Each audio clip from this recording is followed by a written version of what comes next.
Hey guys, I'm back. Forgive me for taking so long to update, but lots of things have changed. In this video, I'm excited to share my journey over the past year and update you on where I'm living now. Stay tuned. In my last video, I had just moved out of my original tiny apartment that's in my first video and into a larger space in the same building. Shortly after that, the rent prices started dropping in New York City and lots of COVID deals started popping up. I was eager to take advantage of some of the lower prices, so I decided to get back in the game and start viewing apartments. I saw so many good apartments, and I was eventually able to narrow it down to a couple of really great units.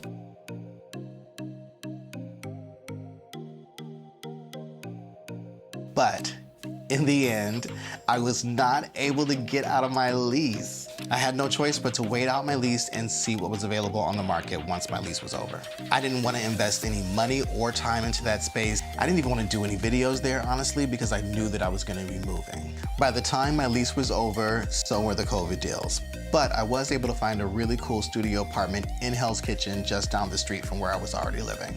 So I moved. All right, guys, so forgive the quality because I am shooting this on my phone, but as you can see, I am moving. I moved into a cute little studio apartment with a full kitchen and bathroom. The building is a bit older, so just like all New York apartments, there are some compromises. The finishes are a bit outdated, and it doesn't have that renovated look that I had in my previous space. What I do love about this unit is it has molding throughout on the walls. Another major selling point for this apartment is that it's rent stabilized. That means that my rent can only go up a certain amount every year, and right now in New York City, that is a game changer. So let's talk about design. As I mentioned, the apartment is a bit older. Because of that, I am going to be changing up my design style a little bit for this particular apartment. I'm calling this look urban, mid-century, modern.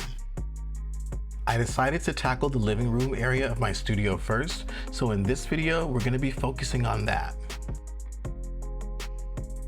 One of the first things that I decided to do was hire an electrician to come in and replace the ceiling light with a really cool modern chandelier.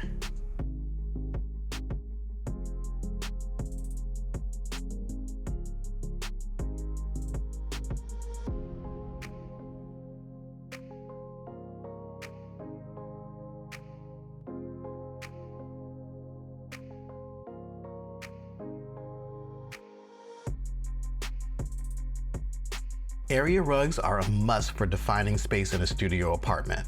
In this case, I wanted something custom, so I decided to design my own. I wanted something bold and black and white, but also with text, so I decided to draw some inspiration from my love of 80s music and song lyrics.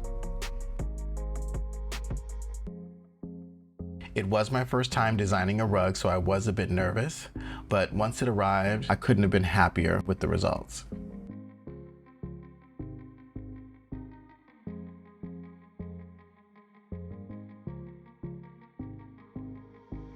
Next, I found this awesome faux leather retro-inspired sofa on Wayfair.com.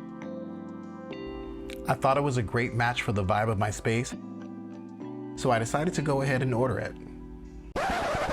Hey guys, so just a little bit of an update. The sofa that I purchased from Wayfair was supposed to arrive 2 weeks after I moved in, but I did receive a notification from Wayfair that now the sofa is estimated to arrive in 4 months. So that's not gonna work, so I'm back to the drawing board on that. Luckily, Facebook Marketplace came through. I was able to find a great alternative, and this sofa has the added advantage that it's a sleeper sofa, so I can use it as a bed when I have overnight guests.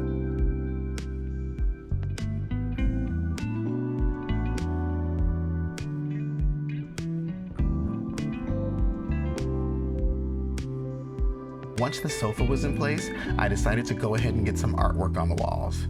I wanted a very casual artist studio kind of vibe, so I decided to stick these oversized prints on the wall using double-sided tape.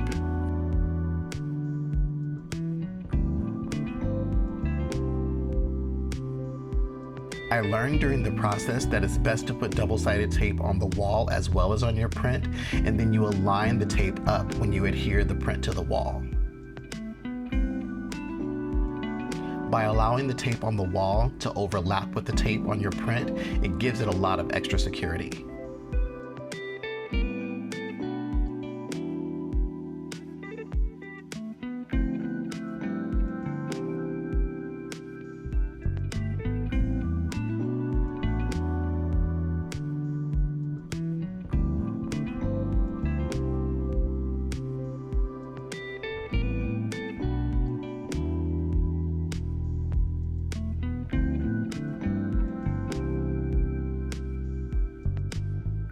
I had always admired the work of the late Virgil Abloh. I loved how in some of his work he would use masking tape to frame art. So I decided to bring in some of that inspiration.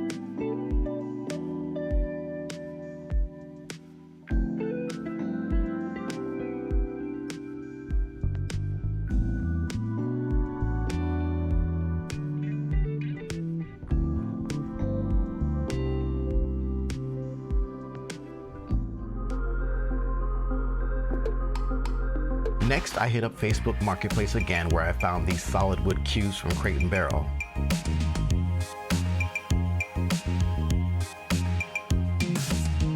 I'm using these as a coffee table, but I could also add a cushion and use them as additional seating.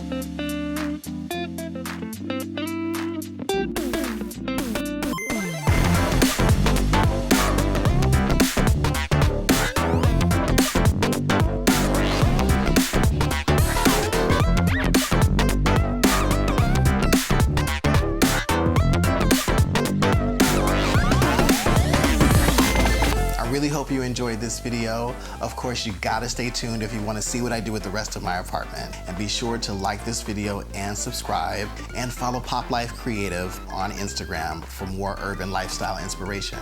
See you next time.